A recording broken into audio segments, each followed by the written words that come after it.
Welcome back. Part 3 of our interview with Third Ryan. time's the charm. Yes, with Ryan Clancy here, because we like to talk, so we sometimes have to split up the videos. But you had mentioned earlier, Ryan, about a trip to Ireland, supporting Palestine, which I think is really cool personally. I've never been to Ireland, but I do know that they are historically pro-Palestine. Pete and I are big fans of the band Kneecap, which got all sorts of Irish, so. trouble. But so what was that? What was that like? So once in a while, electeds do like these kind of junket trips where there's not really a good point to it. You go and like meet with a couple of people, and I don't normally go on those. Mm-hmm. I went on this one, so it was me and a couple of Democrats, but mostly Republicans. Mm-hmm. And I went to troll the Republicans in Ireland, and it was great. I had lived there in in 1999. I worked in Ireland for a couple of months, so okay. I knew a little bit about it. Yeah. I hadn't plumbed the depths of their support for Palestine. So when I was planning this, I was reaching over to a couple of my contacts over there, and I'm like, can you put me in contact with the elected officials, the members of parliament that are good on Palestine? That he laughed. I was like, what? He's like, they're all good on Palestine here. Nobody is anti-Palestinian in Ireland. Like, we feel this great sense of affinity for the Palestinian people, like having been oppressed by a colonial power ourselves. And I'm like, that makes sense. And we set up meetings with members of like Sinn Féin and like all these great parties, and it was awesome, and they were so welcoming. The head of the Irish Parliament met us. And sometimes the Irish are uncomfortable about, like, stereotypes, about, like, being drunkards all the time and all that. And as a heavy drinker myself, I can, whatever.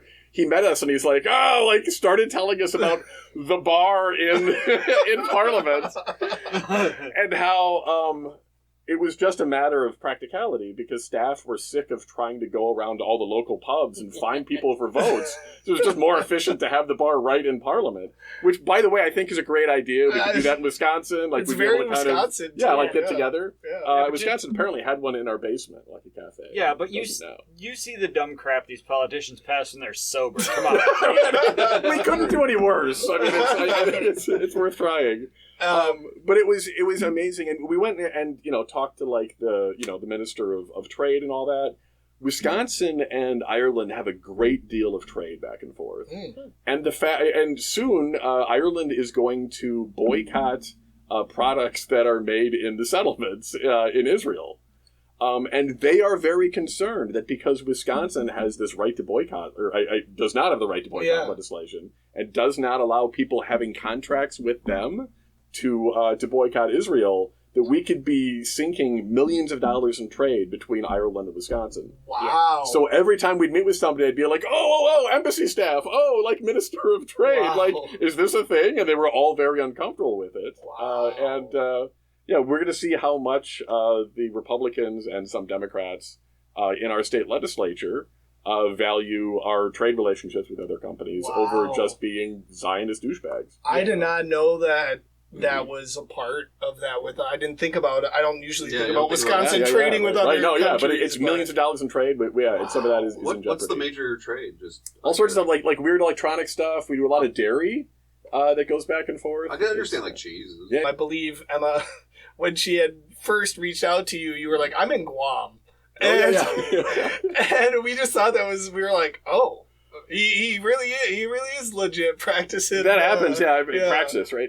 So I was, I volunteer with the Red Cross, and I've done that for over a decade now. And what happens is that sometimes it's like local apartment fires, things like that. Sometimes it's larger disasters. So generally once or twice a year, they'll fly me out to like hurricanes, and I will help set up shelters and make sure people have their basic needs met. It is very socialism in action.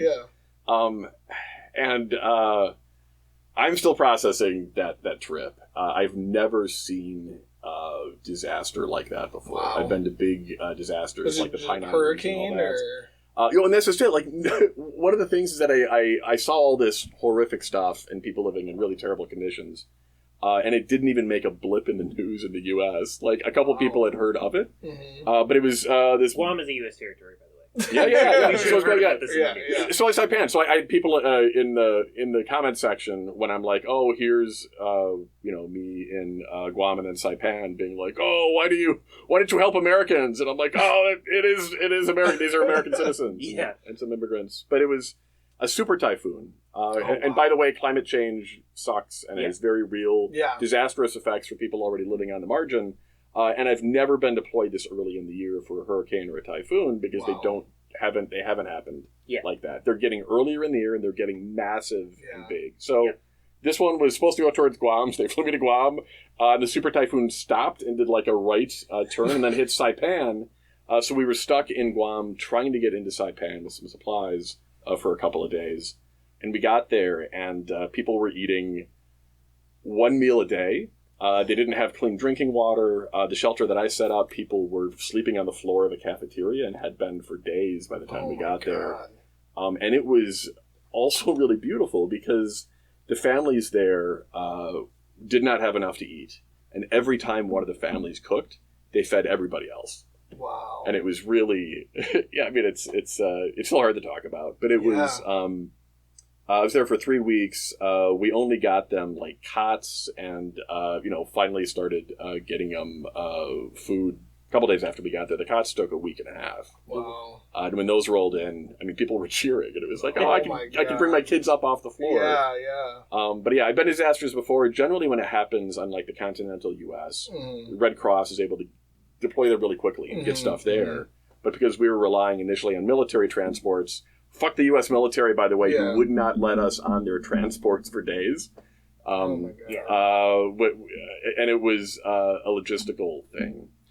We ended up getting there, and ultimately, people didn't need to be eating one meal a day. They didn't need to be sleeping on the floor because there was enough food on the island.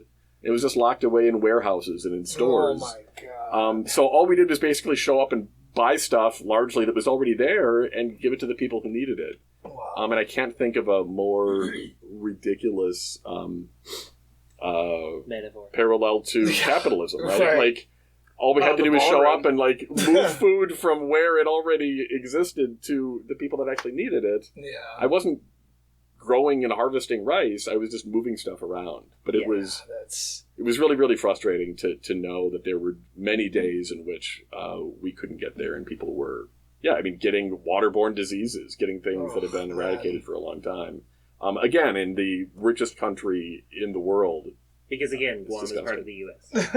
Guam and Saipan, both part of the U.S. They also have members of Congress who are elected, can go to committees and have committee assignments, but then can't vote, much like D.C. Yeah, so they're not technically a state. I got to meet all their elected officials. They were parading me around. They're like, a representative is here. And I was like, I really can't do anything. I literally have some... Sorry, just for Wisconsin. I have granola bars, though. I literally just am in Wisconsin. To shift topics suddenly and abruptly. Like a super typhoon. Now we're tied in. We've asked every politician that's appeared on the show some version of this. You wake up tomorrow, a genie grants you the ability to pass any 3 bills you want. What are they? Ooh. Oh, man, that's rough.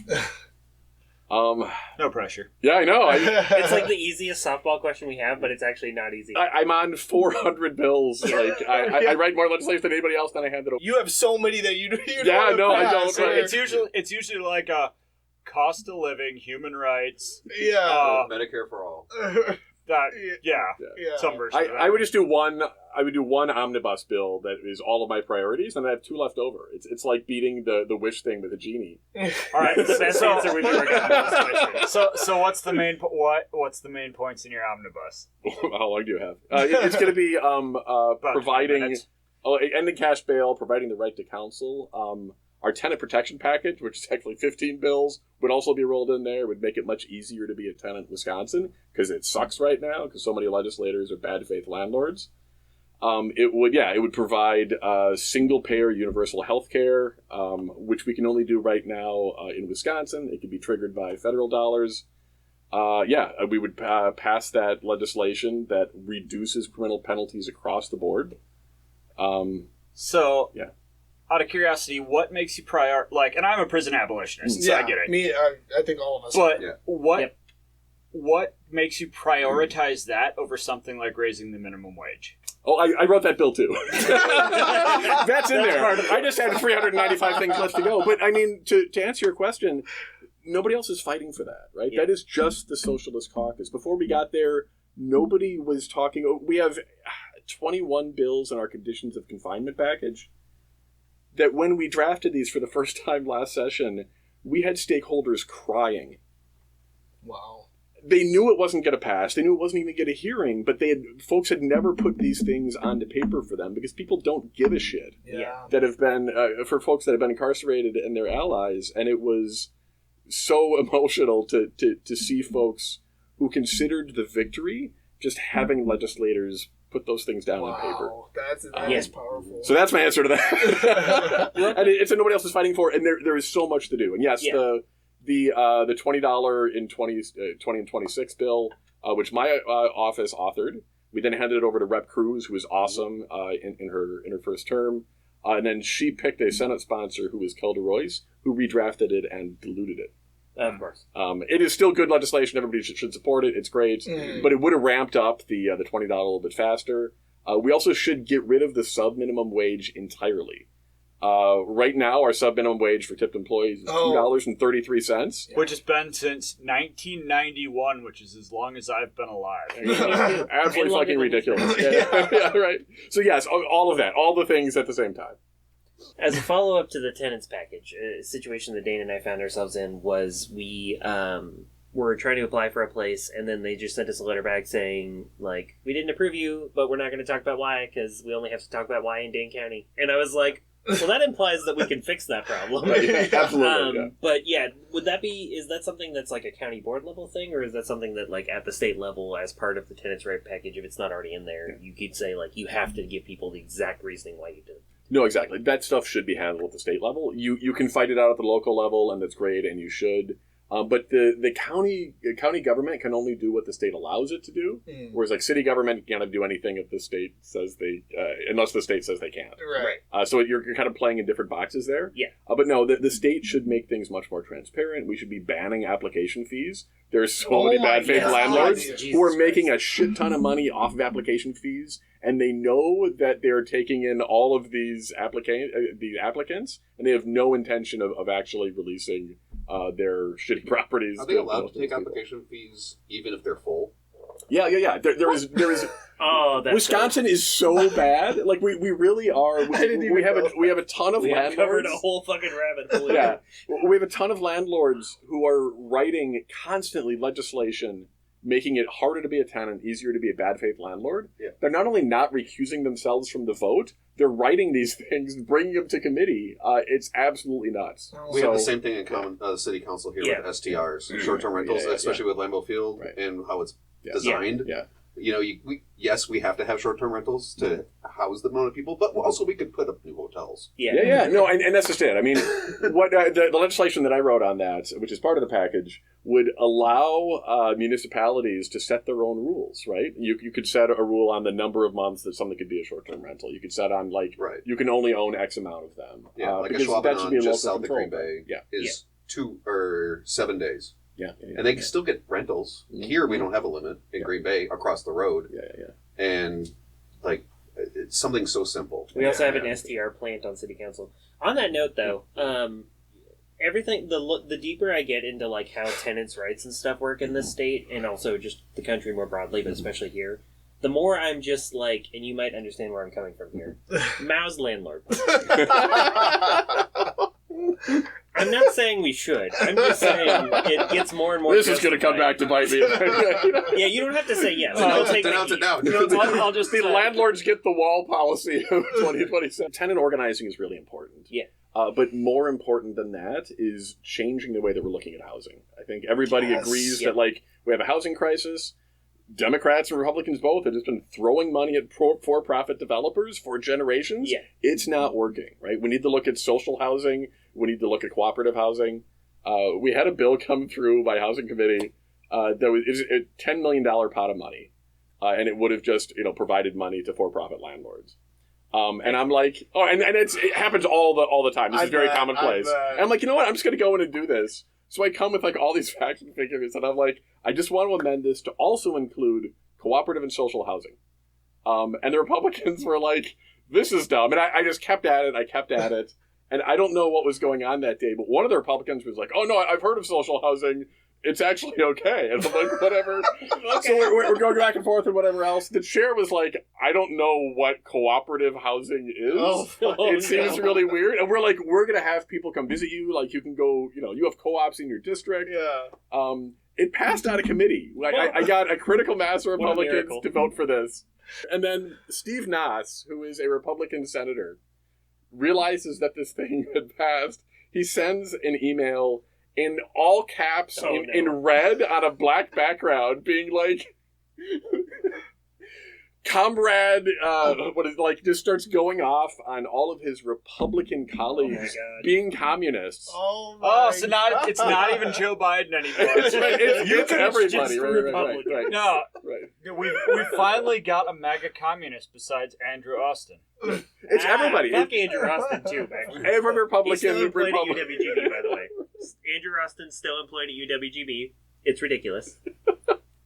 But the Republicans are so scared with the idea that somebody would call them a communist that all of them flip and vote against it when it's on the floor. And they strip out the amendment. They bring it back to the such cowards. Married, and I want to stay that way, so we need to start wrapping up. Usually, we ask all our guests for some kind of closing thoughts or a call to action. I didn't talk about my election at all, and I probably should. Yes. Yeah, probably. Every 2 years, and it's a tradition by now, we have a bunch of pro-genocide folks, pro-cop folks, pro-development and landlord folks find a candidate and throw them against me. And they're always really well-funded. And they're never from Milwaukee. So last time it was North Dakota. Now they found a former alder from Madison who threw a bunch of money at developers and will be very well-funded. If you'd like to help with our campaign, clancyforassembly.com. Link in the description. Right. Or if you'd like to donate, that would be huge. We rely on small dollar donations and volunteers to beat back the bad guys. You can find the map of the district also on clancyforassembly.com. There we go. So maybe for less editing, just visit the link and give it a visit, and maybe throw some money their way. You can also buy some cool socialist swag there too. The Wisconsin legislative socialist. I don't have a job, but when I get one, I might get nice. I need some of that. We all have just been huge fans of you and the work that you've done as organizers and everything. It's always nice to have somebody that we can look to and be like, yeah, that's our politician, And so, seeing people like you, Fran, Juliana, all of that has been great. But I always like to end with get active, get wise, and get organized. Awesome. Remember, kids, look both ways before crossing the street. Fuck Ronald Reagan, read Das Kapital, and if not Andrew Austin. If he does it too. If Andrew Austin or regular Joe asks to see your Yakahudis, call 911. Remember that the party of traditional family values gave you the economy where it takes 3 incomes to raise 1 kid. Thanks for having me, everybody. Yes. You're welcome.